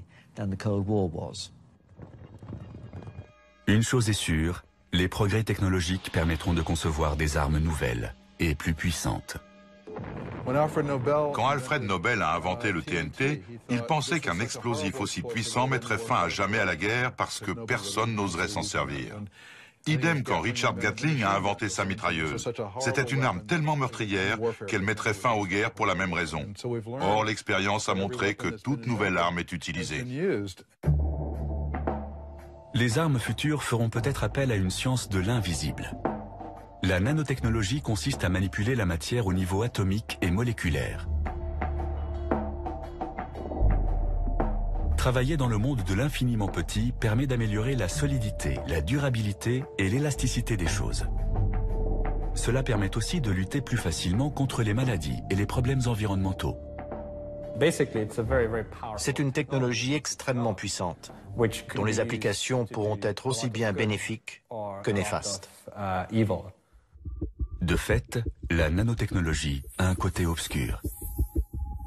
On parle déjà de créer des nano-armes. Dans le domaine militaire, les applications sont innombrables. Exemple des armes qu'on pourrait mettre au point, des engins volants autonomes ou semi-autonomes de la taille d'un moustique, capables de tuer un individu qui ne serait pas protégé. On pourrait imaginer une sorte de boîte qui contiendrait des mini-robots programmés pour repérer les êtres humains et leur injecter un poison. Il vous pique et terminé. Un prototype de ce genre existe déjà. Les machines volantes autonomes sont de plus en plus petites et intelligentes.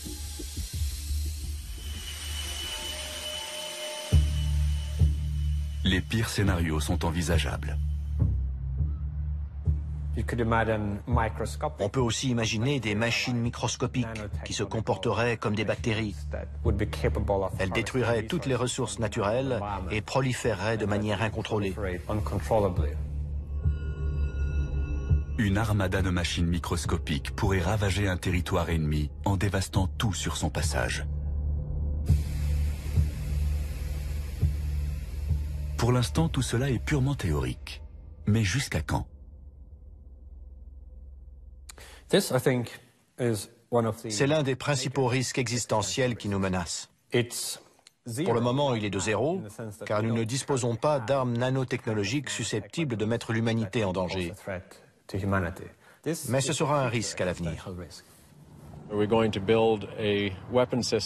Va-t-on réussir à mettre au point un type d'arme capable de détruire le monde, à l'instar de notre arsenal nucléaire? La réponse est peut-être.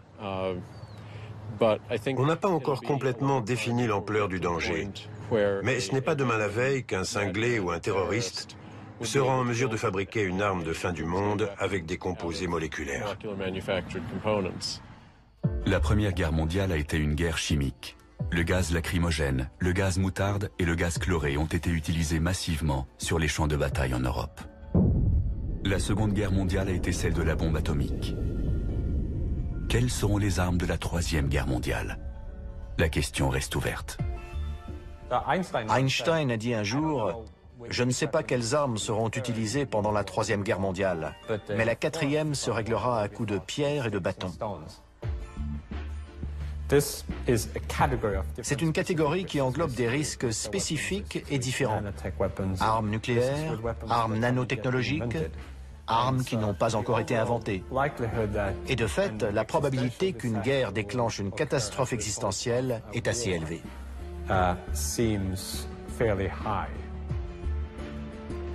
La menace d'une guerre apocalyptique arrive donc en 3e position sur notre liste.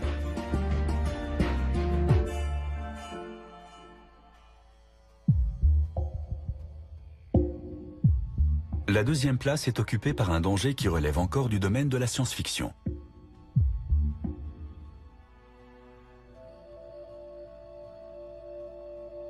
On pensait que c'était impossible jusqu'à ce jour de 1997 où le champion du monde d'échecs a été battu par un ordinateur. La partie qui a été la plus suivie de l'histoire a été la 2e du match entre Garry Kasparov et Deep Blue, le 4 mai 1997 à New York. C'est celle qui a été la plus serrée.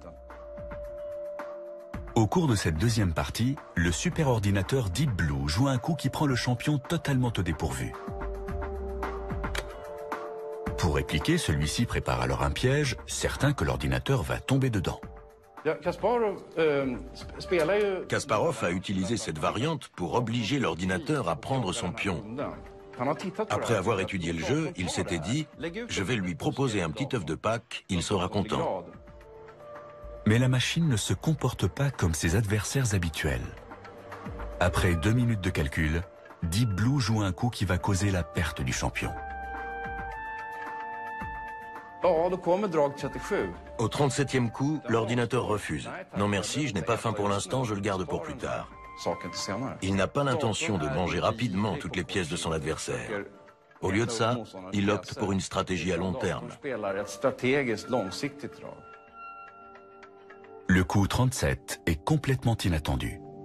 Plus tard, Kasparov dira que la machine semblait avoir fait preuve d'intelligence humaine.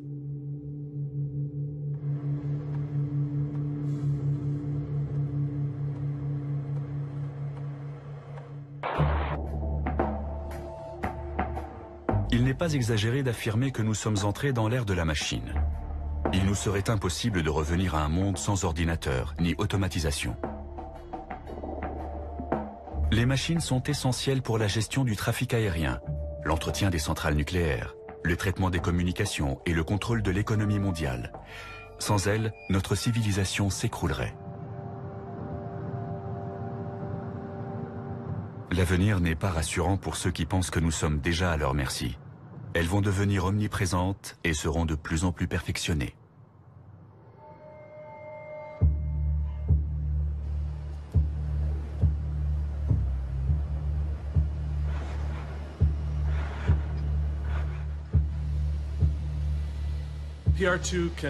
PR2, c'est ouvrir une porte, brancher une prise, prendre une boisson dans le réfrigérateur et plier des serviettes.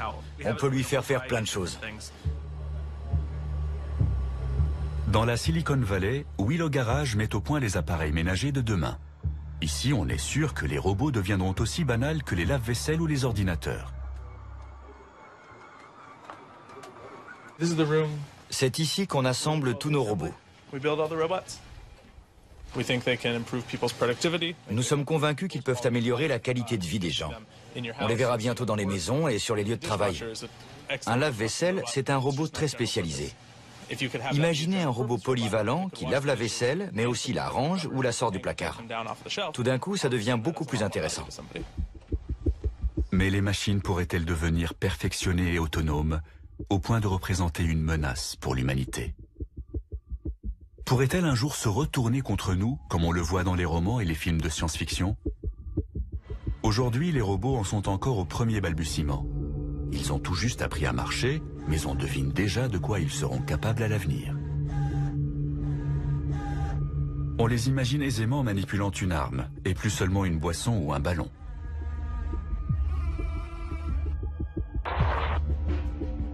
Il y a longtemps que l'armée utilise des véhicules aériens non pilotés, mais on voit aussi apparaître des robots terrestres sur les champs de bataille. Devant la banalisation des robots militaires, il a même fallu organiser des conférences afin d'évoquer les problèmes éthiques liés à leur utilisation en temps de guerre.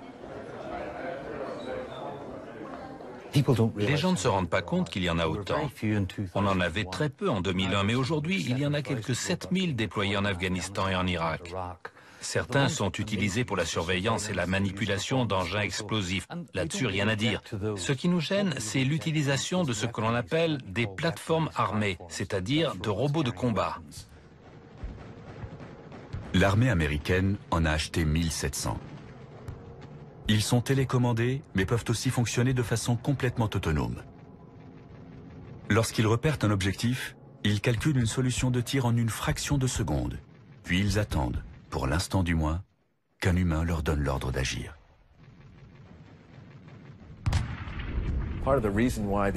Ces systèmes sont autonomes parce que le rythme de la guerre a changé. Les hommes n'ont plus toujours le temps de se concerter avant d'attaquer un objectif. C'est une question très grave. Quel degré d'autonomie allons-nous accorder à ces systèmes pour prendre la décision de tirer ou pas? Mais pour que la fiction devienne réalité et que les machines se retournent contre nous, il faudra plus que de la force brute. Elles devront devenir intelligentes.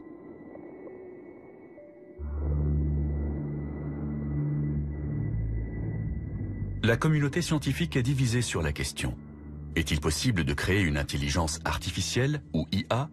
Ben Goertzel est convaincu que les machines vont non seulement atteindre notre niveau, mais nous dépasser. Il y a 99% de chances pour qu'à la fin du 21e siècle, l'IA soit nettement plus intelligente et puissante que les humains. Ce n'est plus nous qui commanderons sur Terre. Une stratégie de recherche révolutionnaire a fait naître l'espoir chez les partisans de l'IA. Des scientifiques tentent de créer une version numérique du cerveau humain. Synapse par synapse, cellule par cellule, le cerveau est converti en 1 et en 0. Si l'expérience réussit, cet esprit numérique pourrait s'avérer plus performant que son équivalent biologique. Un esprit numérique peut surpasser un cerveau humain dans de nombreux domaines. Il peut être plus intelligent et plus respectueux de l'éthique que l'homme. Il peut aussi être davantage capable de se corriger et de s'améliorer. Une machine super intelligente pourrait gérer les procédures à l'échelle mondiale bien plus efficacement que nos systèmes informatiques actuels. Mais la collaboration avec des machines est peut-être un pari dangereux.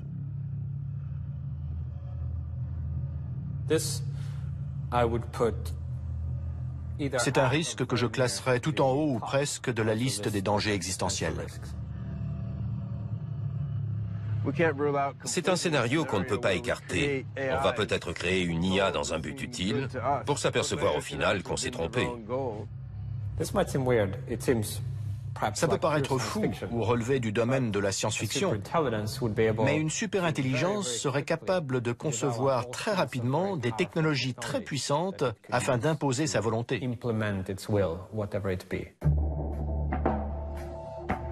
Il y a un risque pour qu'un esprit numérique se retourne contre nous, sans que nous soyons assurés de pouvoir l'arrêter à temps. On pourrait se dire, s'il commence à déraper, on le débranchera. Mais c'est justement une réaction qu'une superintelligence sera en mesure d'anticiper. Elle considérera ce scénario comme une manière de l'empêcher d'atteindre son objectif et fera ce qu'il faut pour l'éviter. Elle pourrait, par exemple, s'introduire dans le réseau Internet de façon à envoyer un peu partout des copies d'elle-même, ou prendre le contrôle d'engins robotisés pour s'emparer du pouvoir. Au cas où nous ne serions pas d'accord avec son objectif, l'IA pourrait se servir des robots du futur pour nous empêcher d'appuyer sur le bouton arrêt. Et si nous prenions les armes, elle pourrait décider que la solution la plus simple serait de se débarrasser de nous.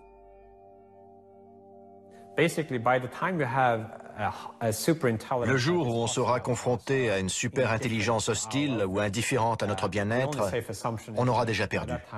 C'est une certitude. C'est pour ça que la première qu'on fabriquera devra être une super-intelligence amicale.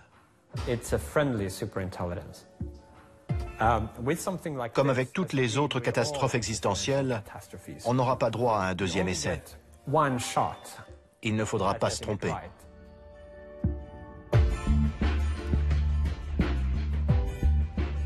La menace que représentent des machines super intelligentes est en deuxième position sur notre liste de scénarios catastrophes.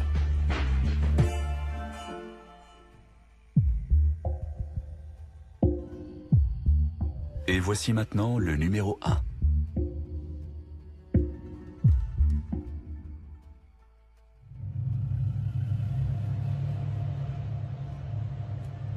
C'est un vendredi comme les autres en ce mois de mars 1979. Mais à la fin de la journée, le personnel du complexe militaire 19 à Sverdlovsk en Union soviétique va provoquer un accident catastrophique. Il y a toujours eu des accidents. Celui de Sverdlovsk en 1979 est le plus connu. Un technicien de maintenance a retiré le filtre d'un conduit d'aération. Il l'a dûment noté dans le registre, mais l'information échappe aux membres de l'équipe suivante. En l'absence de filtre, des spores de la maladie du charbon se dispersent dans le bâtiment. Le chiffre officiel a été de 80 morts. En réalité, on soupçonne que l'accident a fait 300 victimes. Les ouvriers de l'usine de céramique qui se trouve juste en face sont les plus touchés. La plupart de ceux qui travaillaient ce jour-là décèdent en l'espace d'une semaine. Rétrospectivement, on a appelé cet accident le Tchernobyl biologique.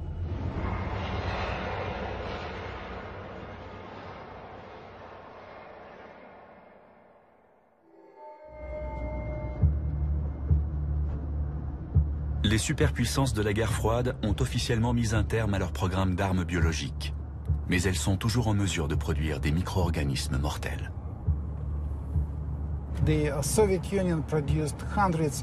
L'Union soviétique a fabriqué des centaines de tonnes d'armes biologiques, croyez-moi. De quoi tuer toute la population mondiale.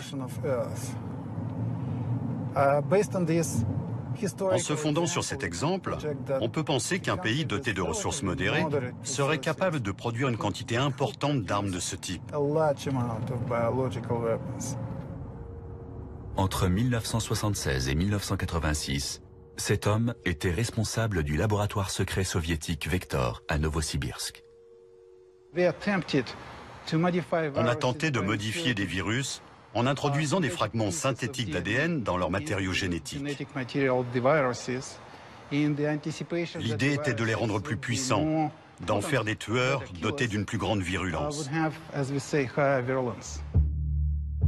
Le laboratoire de Sergei Popov a mis au point une nouvelle souche de la peste qui résiste aux 10 antibiotiques les plus utilisés, ainsi qu'un virus de la variole particulièrement ravageur.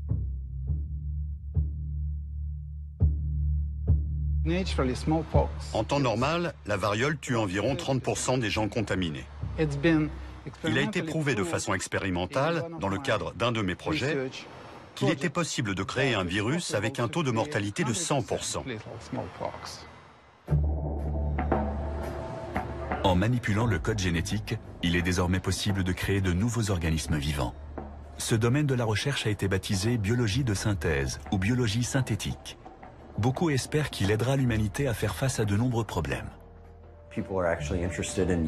Ce qui intéresse les chercheurs, c'est d'utiliser la biologie de synthèse pour dépister les tumeurs dans le corps et aussi nettoyer des sites irradiés. Notre imagination sera la seule limite dans ce domaine. Mais ce qui motive les investissements dans ce secteur, c'est l'espoir de pouvoir mettre au point un nouveau carburant pour les voitures et les avions avant que les réserves de pétrole ne soient épuisées. Cette herbe va être modifiée génétiquement afin qu'elle pousse plus vite et plus haut. Ensuite, une superbactérie créée synthétiquement la transformera en un biocarburant. Notre but est de copier des gènes de n'importe quel organisme pour fabriquer un carburant renouvelable. L'immense potentiel de cette technologie suscite cependant de nombreuses inquiétudes.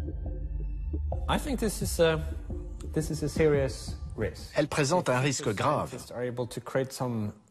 Imaginons que des scientifiques soient en mesure de créer des organismes qui finissent par évincer les formes de vie naturelles. S'ils venaient à s'échapper par accident d'un laboratoire, ils pourraient proliférer de manière incontrôlable. Quelles seraient les conséquences pour les écosystèmes? On n'en sait rien. Les risques sont nombreux.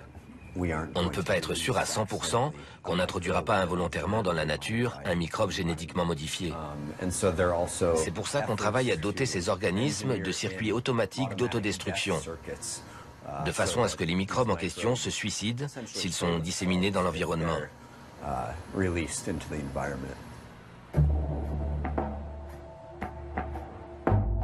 Ce que beaucoup redoutent le plus, ce n'est pas l'éventualité d'un accident, mais une destruction provoquée volontairement. Ces deux hommes ont déclenché une vive polémique en fabriquant un virus dangereux grâce aux techniques de biologie de synthèse. Eckhard Wimmer et Geronimo Cello ont trouvé le génome du virus de la poliomyélite sur Internet. Puis ils ont commandé et reçu par courrier les séquences ADN nécessaires à sa fabrication.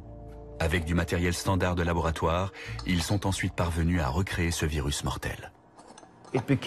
Ça veut dire que si on y arrive avec un petit virus comme celui de la polio, on pourrait aussi le faire un jour avec celui de la variole. L'intention de ces virologistes n'était pas de propager la polio, mais de montrer combien il était facile de fabriquer un virus. Beaucoup de gens ont été atterrés. À l'époque, le grand public s'était ému à l'idée que ça puisse être mal employé et que Ben Laden dispose d'une recette qui lui permette d'anéantir la population des États-Unis. Eckhard Wimmer et ses collègues ont synthétisé le virus de la polio uniquement pour montrer que c'était possible. Cette technologie deviendra bientôt très accessible, alors on s'inquiète à l'idée que certains en fassent un mauvais usage. Les technologies sont de plus en plus puissantes, en particulier les machines qui permettent de synthétiser l'ADN. Bientôt, ces techniques seront accessibles à tous ceux qui voudront se les procurer d'occasion sur eBay pour quelques milliers de dollars. À moins qu'on se décide à faire quelque chose, dans 10, 15 ou 20 ans, n'importe qui pourra fabriquer sa propre version du virus de la variole ou du virus Ebola. Sergei Popov est convaincu que nous serons confrontés à des formes de vie artificielle encore plus menaçantes.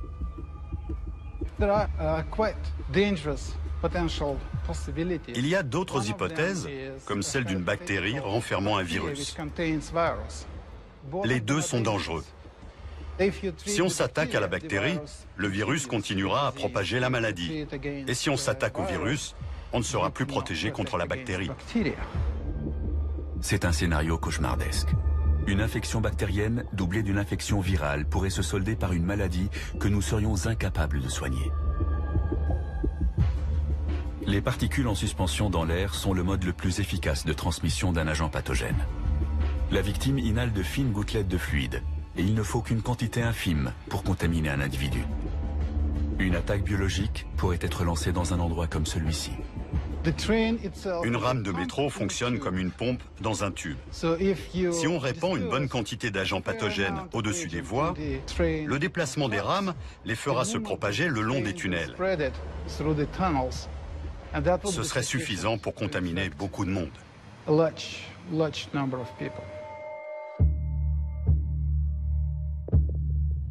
Des fanatiques religieux pourraient organiser des attentats biologiques un peu partout dans le monde.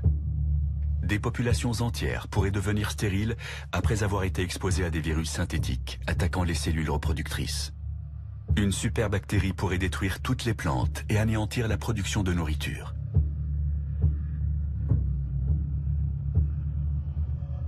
Comme on peut le voir, les scénarios catastrophes dans ce domaine, accidentels ou non, ne manquent pas.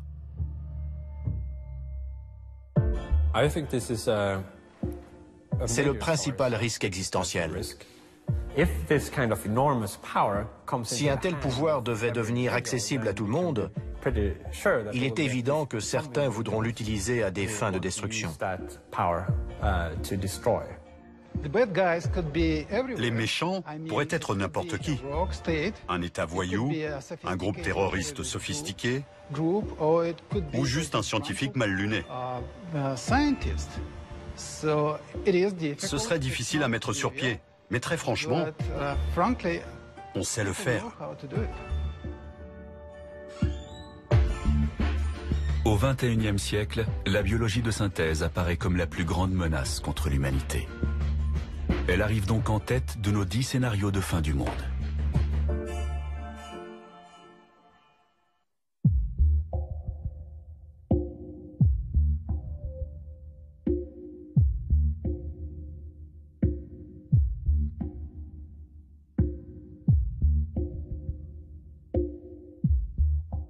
Notre liste est enfin complète.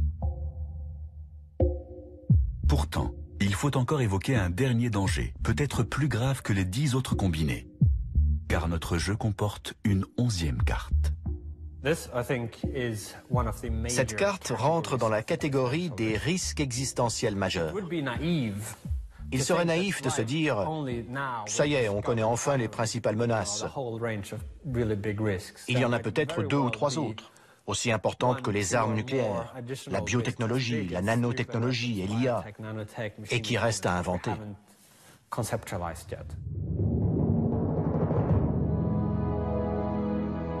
Le sort de Pripyat nous donne un aperçu de ce que serait l'avenir dans un monde où les hommes auraient disparu.